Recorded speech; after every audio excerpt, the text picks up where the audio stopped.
হিন্দু মেয়েদের তুলে নিয়ে গিয়ে ধর্ষণ করে সম্পত্তি লুটে নেওয়া হয়, ভেঙে ফেলা হয় হিন্দু মন্দির আর ভগবানের মূর্তি, পুড়িয়ে ফেলা হয় গীতা, রামায়ণ, বেদ, পুরাণ। নোয়াখালীকে দার উল ইসলামে অর্থাৎ ইসলামের ভূমিতে পরিণত করার জন্য সেখানে সব হিন্দুদের ইসলাম ধর্ম গ্রহণ করতে বাধ্য করা হয়, এমনকি তাদের দিয়ে গো হত্যা করানো হয় এবং সেই গোমাংস তাদের খাওয়ানো হয়। হিন্দু পুরুষদের ধর্মান্তরিত করে মাথায় টুপি আর মুখে দাঁড়িয়ে রাখা বাধ্যতামূলক করা হয়। নমস্কার, কেমন আছো তোমরা? আশা করি ভালো আছো। আমরা চলে আসছি, আমার মা এবং আমি চলে আসছি আরেকটা ভিডিওতে রিয়াকশন দেওয়ার জন্য। টাইটেলটা হচ্ছে নোয়াখালী 1946। তো ফুল ভিডিও দেখার জন্য অনুরোধ করতেছি। কেমন আছো অবশ্যই জানো, আমরা খুব ভালো আছি। নতুন প্লিজ চ্যানেল সাবস্ক্রাইব করো, আর অরিজিনাল ভিডিও লিংক নিচে দেওয়া আছে। তো চলো শুরু করি। হয় মুসলিম হও নয়তো মরণ, হয় কোরআন নয় মরণ। ভাবুন তো, যদি তলোয়ারের সামনে আপনার গোটা পরিবারকে দাঁড় করিয়ে কেউ এই দুটো অপশনের মধ্যে আপনাকে একটা বেছে নিতে বলে, তাহলে আপনি কোনটা বেছে নেবেন? আগে হ্যাঁ, আজ থেকে ঠিক ৮০ বছর আগে এই দুটো অপশন ছিল বাঙালি হিন্দুদের সামনে। হিন্দুদের রক্তে ভেসে গিয়েছিল রাস্তা, গণধর্ষণ, লুটপাট, ধর্মান্তরণ, স্বামীর খুনের সঙ্গে স্ত্রীর নিকাহ, মৃত্যুর থেকেও শোচনীয় পরিণতি হয়েছিল হিন্দু মহিলাদের।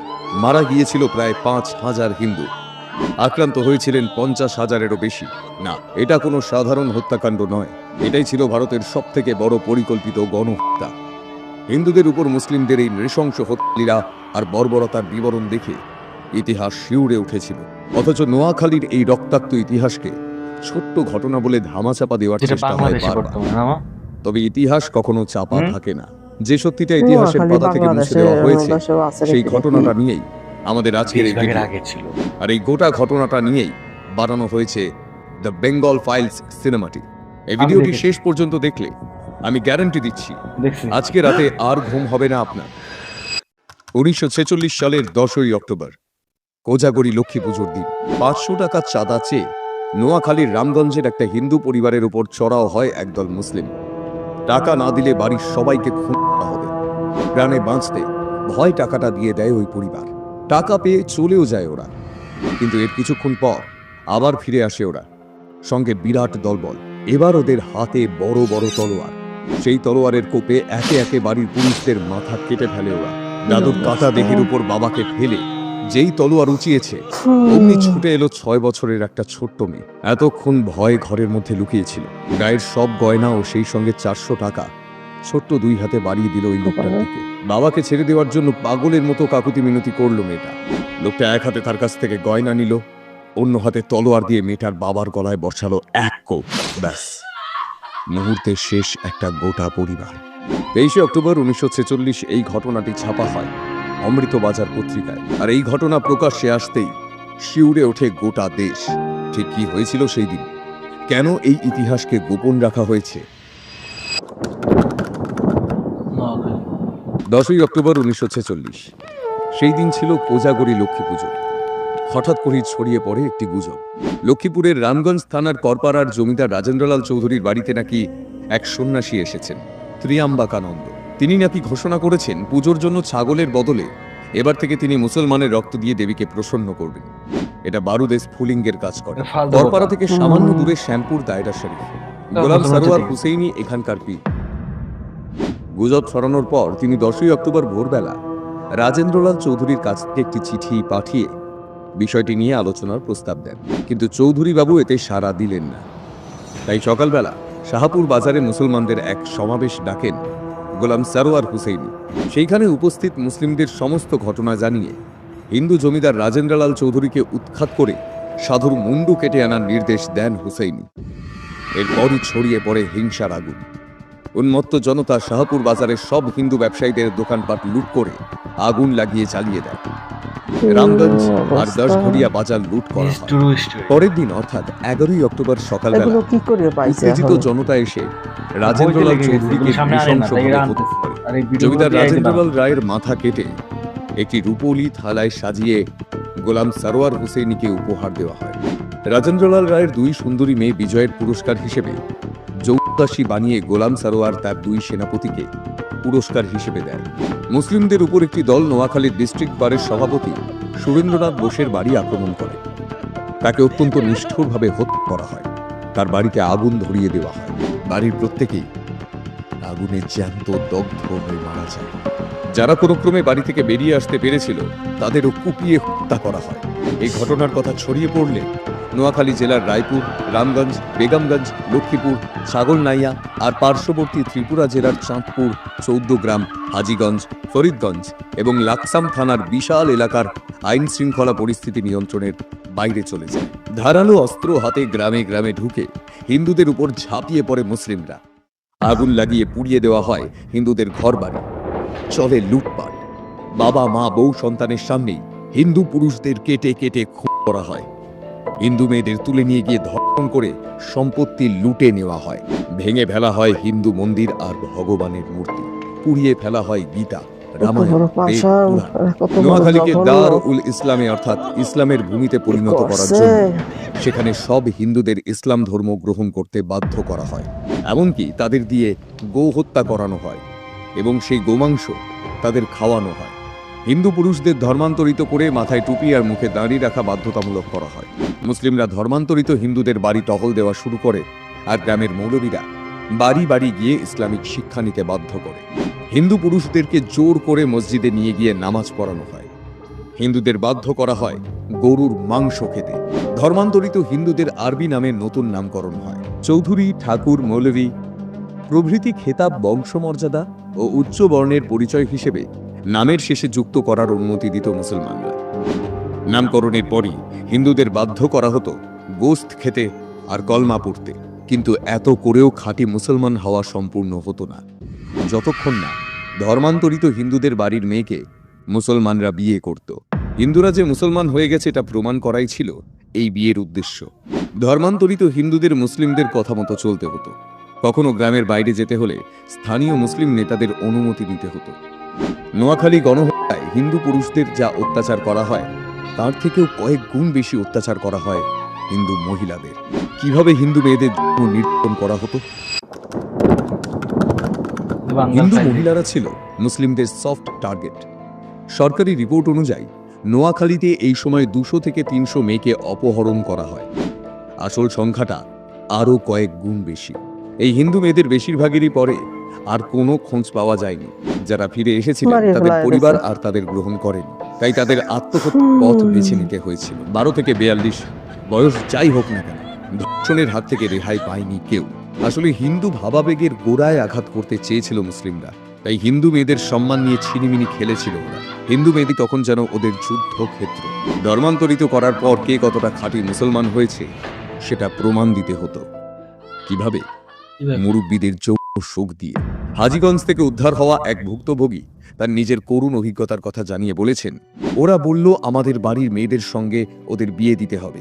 আমার মামাতো বোন দেখতে খুব সুন্দর ছিল, সবার চোখ ছিল ওর দিকেই। গ্রামের মুসলিম লীগের প্রেসিডেন্ট মামার কাছে ওকে বিয়ে করার প্রস্তাব দিল। মামারও না বলার কোনো উপায় ছিল না। ওই লোকটির বয়স তখন 60 আর আমার মামাতো বোনের মাত্র 15। আমরা সবাই মিলে অনেক পরামর্শ করে ঠিক করলাম যে আমি আমার বোনকে বিয়ে করব। মৌলভীকে জানালাম যে ইসলাম ধর্মে বোনকে বিয়ে করার নিয়ম আছে এবং আমরা সবাই মুসলমান হয়ে গেছি। ভাগ্যগুণে উনি রাজি হয়ে গেলেন। 7 দিন আমি আর আমার বোন স্বামী স্ত্রীর অভিনয় করলাম। পরে মিলিটারি গিয়ে আমাদের উদ্ধার করে। যেহেতু হিন্দুরা নারীদের শ্রদ্ধা করে, তাই মুসলমানদের ধারণা ছিল হিন্দু নারীকে অপমান করতে পারলেই হিন্দু ধর্মকে আঘাত করা যাবে। হিন্দু মহিলাদের প্রথমে মাটিতে চিৎ করে শোয়ানো হতো, তারপর পায়ের বুড়ো আঙুল দিয়ে সিঁথির সিঁদুর মুছে দিত মুসলিমরা। ভেঙে দেওয়া হতো শাঁখা পলা। তারপর মেয়েটির স্বামী সন্তানকে হত্যা করে ওই মহিলাদের জোর করে ধর্মান্তরিত করে বিয়ে করত মুসলিম। প্রায় 50 থেকে 75 হাজার এইরকম হতভাগ্য মহিলাকে কুমিল্লা, চাঁদপুর, আগরতলা ও অন্যান্য জায়গা থেকে পরে উদ্ধার করা হয়। 10ই অক্টোবর যে নৃশংসতা শুরু হয়েছিল সেটা চলেছিল টানা 1 মাস। ইজ্জত বাঁচাতে আত্মহত্যা করেছিলেন অনেক মহিলা। লুটপাট, খুন, ধর্ষণ, গণধর্ষণ চলছিল অবাধে, অথচ পুলিশ প্রশাসন ছিল নীরব দর্শক। বাংলাতে তখন আইন বলতে কিচ্ছু ছিল না। দেশের নেতারাও চুপ ছিলেন, আর তারই সুযোগ নেয় এই কট্টরবাদী মুসলিমরা। বাংলার মেয়েদের উপরে এই জঘন্য অত্যাচার দেখে তৎকালীন মুখ্যমন্ত্রী সোহরাওয়ার্দী আর গভর্নর ফ্রেডরিকের সঙ্গে কথা বলেন আচার্য কৃপালিনী এবং তার স্ত্রী সুচেতা কৃপালিনী। গভর্নর ফ্রেডরিক তাদের উত্তর দিয়েছিলেন, হিন্দু মেয়েরা মুসলিম মেয়েদের থেকে সুন্দরী, ধর্ষণ তো হবেই, জিহাদিদের হাত থেকে কয়েকজন হিন্দু মেয়েকে কথা। বাঁচিয়েছিলেন সুচেতা কৃপালিনী। এর জন্য গোলাম সরোয়ার হুসেইনি নির্দেশ দেন, সুচেতাকে যে ধর্ষণ করবে তাকে গাজী উপাধি দেওয়া হবে। এই কারণেই সুচেতা কৃপালিনী নোয়াখালীতে থাকাকালীন নিজের ব্যাগে সব সময় পটাশিয়াম সায়ানাইড পিল রাখতেন, যাতে সম্মান বাঁচাতে আত্মহত্যা পথটুকু অন্তত খোলা থাকে। একবার ভাবুন, যদি তৎকালীন কংগ্রেস নেত্রী নোয়াখালীতে সুরক্ষিত বোধ না করেন, তাহলে ওখানকার সাধারণ হিন্দু মেয়েদের কি অবস্থা? কি অবস্থা হয়েছিল। নোয়াখালীর হিন্দুদের সামনে তখন তিনটে রাস্তা খোলা ছিল: ইসলামে কনভার্ট হওয়া, নোয়াখালী ছেড়ে পালানো, আর মৃত্যু। যেসব হিন্দুরা ঘরবাড়ি ছাড়তে চাননি, তারা প্রাণ ভয় ধর্ম পরিবর্তনে বাধ্য হন। আবার যারা ধর্ম পরিবর্তন করতে চায়নি, তারা অনেকেই প্রাণ বাঁচাতে রাতারাতি বাড়ি ঘর জমি জমা ছেড়ে পালিয়ে আসে এপার বাংলায়। তবে সেটাও সহজ ছিল না, কারণ যোগাযোগের সব রাস্তা বন্ধ করে রেখেছিল মুসলিমরা। রেলপথ থেকে নদীপথ তখন পাহারা দিত জিহাদিরা। ধরা পড়লেই অবধারিত মৃত্যু। আর যারা বাড়ি ঘর আর ধর্ম দুটোই আঁকড়ে থাকতে চেয়েছিলেন, তাদের মরতে হয়েছিল। এই সংখ্যাটা ছিল 5,000-এরও বেশি। 19 অক্টোবর অমৃতবাজার পত্রিকায় ছাপা হয় একটা চাঞ্চল্যকর খবর, যার শিরোনাম ছিল, আমরা সবাই মুসলিম হয়েছি। এই কট্টরবাদী মুসলিমদের প্রধান টার্গেট ছিল নোয়াখালীর সম্ভ্রান্ত ও শিক্ষিত হিন্দু পরিবারগুলো, বিশেষ করে জমিদার, শিক্ষক, ডাক্তার, মুক্তার থেকে ছোটখাটো ব্যবসায়ীরা। তাই সবার আগে ধরে ধরে ওদের খতম করার লিস্ট বানায় ওরা। অথচ কিছুদিন আগেও কে হিন্দু কে মুসলিম এইসব নিয়ে এখানে কেউই মাথা ঘামাতো না। তাহলে হঠাৎ কি এমন হয়ে গেল যে হিন্দুরা মুসলমানদের শত্রু হয়ে উঠল? এর পেছনে ছিল এক ভয়ঙ্কর রাজনীতি। আর সেটা কি জানতে হলে আমাদের পিছিয়ে যেতে হবে এর ঠিক 2 মাস আগে। 10ই অক্টোবর নোয়াখালীর ওই ঘটনা আসলে ছিল 2 মাস আগে 16ই আগস্ট ডিরেক্ট অ্যাকশন ডের পরিণাম। কি হয়েছিল সেই দিন? মুসলিমদের জন্য আলাদা দেশ পাকিস্তান গড়ার দাবিতে 16ই আগস্ট বাংলার ডিরেক্ট অ্যাকশন ডের ডাক দিয়েছিলেন মুসলিম লীগ নেতা মোহাম্মদ আলী জিন্নাহ। ঠিক কি হয়েছিল ডিরেক্ট অ্যাকশন ডেতে? কলকাতাকে পাকিস্তান বানানোর জন্য যুদ্ধে নেমেছিল মুসলিম লীগের গুন্ডারা। হিন্দুদের কেটে শেষ করতে অস্ত্র হাতে রাস্তায় নেমেছিল কয়েকশো মুসলিম। টানা 3 দিন কলকাতা জুড়ে চলেছিল এক ভয়ঙ্কর তাণ্ডব লীলা। হিন্দুদের রক্তে ভেসে গিয়েছিল কলকাতার রাস্তা। মাত্র 72 ঘন্টার মধ্যে কেটে ফেলা হয়েছিল 4,000 জনকে। আহত হয়েছিলেন 10,000 জন। বাড়ি ছেড়ে পালিয়েছিল প্রায় 1.5 লাখ মানুষ। গোটা কলকাতা তখন মৃতের স্তূপ। কলকাতার আকাশে তখন চক্কর কাটছে হাজার হাজার চিল আর শকুন। 2 দিন মার খেয়ে মুসলিমদের বিরুদ্ধে রুখে দাঁড়ায় হিন্দুরা। নেতৃত্ব দেন গোপাল পাঠা। একজন হিন্দুর বিনিময়ে 10 জন মুসলিমকে কোটা করেন গোপাল পাঠা। আর মুসলিম লীগের কলকাতা দখলের স্বপ্ন ধ্বংস হয়ে যায়। কিন্তু স্বপ্নভঙ্গের এই যন্ত্রণা মুসলিম লীগ কিছুতেই ভুলতে পারল না। হিন্দুদের উচিত শিক্ষা দিতে শুরু হলো নতুন অভিযান। মুসলিম লীগ এবার প্রথম থেকে সচেতন ছিল, যারা কলকাতার ঘটনার পুনরাবৃত্তি না হয়, প্রতিরোধ তো দূরে থাক, হিন্দুরা যেন পালানোর সুযোগ না পায়। আর এর জন্য বেছে নেওয়া হয় নোয়াখালীকে। পূর্ব বাংলার এই জেলাটিতে হিন্দুরা ছিল সংখ্যালঘু। মোট জনসংখ্যার মাত্র 18.6% হিন্দু, বাকি 81.4% মুসলমান। তাই কলকাতায় ব্যর্থতার পর পাকিস্তান বানানোর দ্বিতীয় এক্সপেরিমেন্টের জন্য নোয়াখালীকেই বেছে নেওয়া হয়। শুরু হয় অপারেশন নোয়াখালী। আর এরপর যা যা ঘটলো, দুর্বল মনের মানুষ হলে সেটা দেখতে পারবেন না আপনি। তাই চাইলে ভিডিওটা আপনি এখানেই স্টপ করতে পারেন। নোয়াখালীর এই গণহত্যার মাস্টার মাইন্ড ছিলেন পীর গোলাম সরোয়ার হুসেইনি। আর এর প্ল্যানিং শুরু হয়েছিল 1 মাস আগে সেপ্টেম্বরে। তখন থেকেই নোয়াখালীতে শুরু হয়েছিল লাগাতার হিন্দু বিদ্বেষী প্রচার। হিন্দুদের দোকান বয়কট করার নির্দেশ দেওয়া হয় মুসলিমদের। মুসলিম ন্যাশনাল গার্ডের ভলেন্টিয়াররা সেই সময় হিন্দু দোকানের সামনে দাঁড়িয়ে থাকতো, যাতে কোনো মুসলমান সেখান থেকে জিনিস না কেনে। হিন্দুদের দোকান থেকে কোনো মুসলিম কোনো জিনিস কিনলে তাকে প্রকাশ্যে কান ধরে উঠবোস করতে হতো। বেছে বেছে হিন্দুদের বাড়ি ডাকাতি করা, প্রকাশ্যে গরু জবাই করা ও সেই মাংস হিন্দুদের বাড়িতে দিয়ে দেওয়া, হিন্দুদের মন্দির অপবিত্র করা, এই সবই ছিল এই প্ল্যানের অন্তর্গত। 1946 সালে প্রকাশিত বেঙ্গল প্রেস অ্যাডভাইজারি কমিটির রিপোর্টে হিন্দুদের এই করুণ অভিজ্ঞতার কথা পুঙ্খানুপুঙ্খভাবে ব্যাখ্যা করা হয়েছে। সেখানে প্রকাশিত এক রিপোর্টে একজন বলছেন, আমাদের পাশেই একটা ব্রাহ্মণ পরিবার ছিল। ওরা 4 ভাই ছিল। কুরবানির দিন ওদের ঠাকুর মন্দিরের সামনে গরু কাটা হলো। তারপর ছুরি করে ওদের 4 ভাইয়ের ঘরে মাংস পাঠিয়ে দেওয়া হলো। ওরা তো এসব দেখে আঁতকে উঠেছে, অনেকে ঘৃণায় বমি করেছে। ব্যাস, আর যায় কোথায়? গ্রামের সমস্ত মুসলমান ওদের বাড়ি ঘিরে ধরল, বলল, হারাত্তা, আমাদের খোদার প্রসাদ অপমান করলি। বিচার বসলো, ওদের শাস্তি হলো। বাড়ির সব পুরুষকে নাকখত দিতে হলো। জরিমানা ধার্য হলো 250 টাকা। এই গণহত্যার পরিকল্পনা এত ব্যাপক ছিল যে বাংলার বাইরে থেকে অবাঙালি পাঠান ও পেশোয়ার মুসলমানদের এনে নোয়াখালীর বিভিন্ন গ্রামে জড়ো করা হয়। তবে এখানেই শেষ নয়, দাঙ্গার এই নিখুঁত পরিকল্পনাকে আরও নিখুঁতভাবে বাস্তবায়িত করার জন্য নোয়াখালীর দাঙ্গা পরিচালনার সমস্ত দায়িত্ব দেওয়া হয় সেনাবাহিনীর অবসরপ্রাপ্ত মুসলমান সৈন্যদের উপর। তো গাইস, এই ভিডিও মানে তুমি তো দেখলা, তো কি আর বলার আছে ভাই? খুবই খারাপ। খুবই খারাপ লাগলো ঘটনাগুলো শুনে, কারণ আমরা অনেক পুরোনো জিনিস জানি না, কারণ বিভিন্ন কারণে এগুলো চাপা পড়ে গেছে। শুনে আসলে খুব খারাপ লাগলো। আমার কথা হচ্ছে কি ভাই, সবাই একটা দেশে অনেক ধর্মের মানুষ থাকে, সবাই মিলেমিশে থাকুক এটাই চাই। হিন্দু মুসলমান বৌদ্ধ খ্রিস্টান সবাই একসাথে বসবাস করুক এটাই চাই। তারা সুখে শান্তিতে সবাই মানুষ, সবাই আমরা মানুষ, কিন্তু দাঙ্গা হুটহাট নজরুল ইসলামের লেখা একই বৃন্তে দুটি কুসুম, হিন্দু মুসলমান। সেটা তো মানি করি। আমরা সবাই কাটাকাটি বিচ্ছেদ করি, সবাই ভালোভাবে থাকতে চায়, থাকলেই তো হয়, তাই না? আমরা আমাদের দেশের কথা বলি, আমরা আমাদের দেশে ইন্ডিয়া কি করে আমি জানি না, আমরা আমাদের হিন্দু মুসলমান সবাই ঠিকঠাক আমরা থাকলেই হয়। একসঙ্গে থাকি, তারাও থাকবে, তারা যদি না থাকে তারাও থাকবে, সমস্যা কোথায়? কাটাকাটি মারামারি এটা তো কোনো সমাধান হয় না, তাই না? তো এই ছিল ভিডিও, তো দেখা হচ্ছে নতুন কোনো ভিডিওতে। ধর্ম যার যার তার তার। এটাই, বাইরে চলে যাচ্ছ।